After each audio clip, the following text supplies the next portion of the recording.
In this video, I'm going to give you a brief introduction to Premiere, which is Adobe's pretty much industry standard video editing program.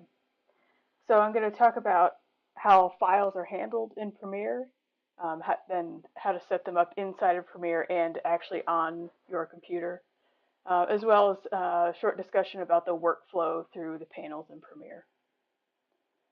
So I'm going to start with talking about the files on your computer. With any project, it's really a great idea to stay organized. However, if you are familiar with InDesign, you'll know that InDesign deals in links, and it's a pretty bad practice to embed graphics in InDesign because you kind of lose some control, and they're a bit harder to keep track of, and InDesign just can't handle large quality images because it's constantly rendering them as you're doing your layout.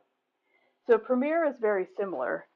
We don't actually embed video in Premiere to edit it. We simply tell Premiere, hey, I have this list of videos or audio files or still images or whatever. So look at those, and I'm going to put them together in Premiere. So think of Premiere as a time-based assembly software, just like InDesign is a layout program. InDesign isn't really for making graphics, it's for laying them out and getting them ready to be published in print and electronic mediums. So Premiere, just an assembly program. You've got to keep your files where you initially point Premiere to, otherwise you're going to end up with a bunch of errors. So I've got a folder on my computer where I am saving files for all these helpful video demos, and I've made a new folder for my Premiere files. So on my desktop, this folder here has the clips that I'm going to be working with throughout these Premiere demos. So I don't want these in two different places. I want to keep all my work collected. So I'm going to move that folder into my Premiere destination here. And now I'll bring up Premiere itself.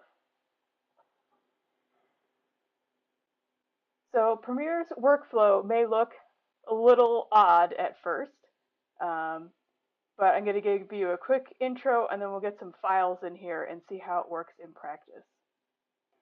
So first, your workflow actually starts down here in the lower left corner. This is your project panel. So what's going to be listed here or shown here in thumbnails, it's up to you, is the media that you are actually assembling in Premiere. So, and this is something that I wish Adobe would change. Notice it says import media to start. You're not truly importing media, you're just telling Premiere where to look, and then Premiere will give you a list of those files, which then you can use these other panels to assemble into a final product. So while this says import, it's really, think of it as linking. It's very important for making sure you don't lose the connection between Premiere and the files that you're editing. So this will be sort of our file browser. It's a great organizational tool. You can add little color markers. So that's sort of all that business happens here.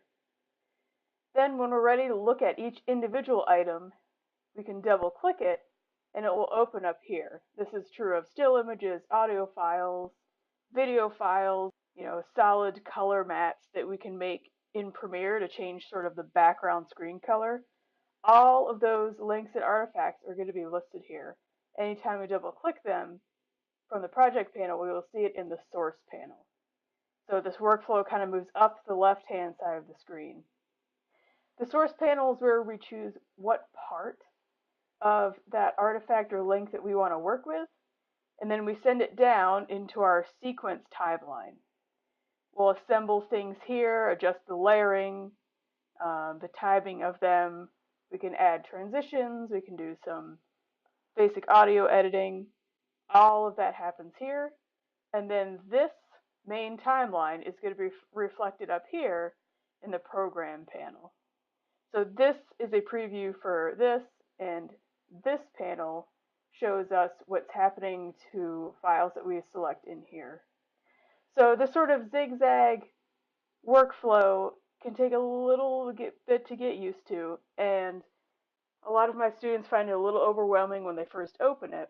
But once we get rolling, I think you'll see that it does indeed make some sense.